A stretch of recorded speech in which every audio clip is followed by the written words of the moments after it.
Next question, नुकतेच कतारमध्ये झालेला FIFA अरब cup 2025 कोणत्या देशाने जिंकला?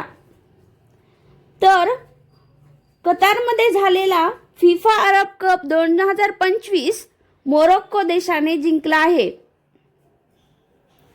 नेक्स्ट क्वेश्चन, स्थानिक स्वराज्य संस्था निवडणूक 2025 निकालामध्ये राज्यातील सर्वात तरुण नगराध्यक्ष कोणत्या नगर परिषदेचा ठरला आहे?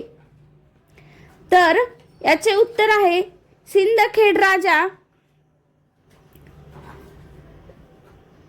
जो की सौरभ तायडे 21 वर्षाचा आहे. नेक्स्ट क्वेश्चन, प्लास्टिक प्रदूषण कमी करण्यासाठी ग्रीन डिपॉझिट स्कीम कोणत्या राज्य सरकारने सुरू केली आहे? मेघालय या राज्याने प्लास्टिक प्रदूषण कमी करण्यासाठी ग्रीन डिपॉझिट स्कीम सुरू केली आहे. नेक्स्ट क्वेश्चन आहे, 19 वर्षाखालील आशिया कप 2025 चा विजेता कोणता देश ठरला आहे? पाकिस्तान हा 19 वर्षाखालील आशिया कप 2025 चा विजेता देश ठरला आहे.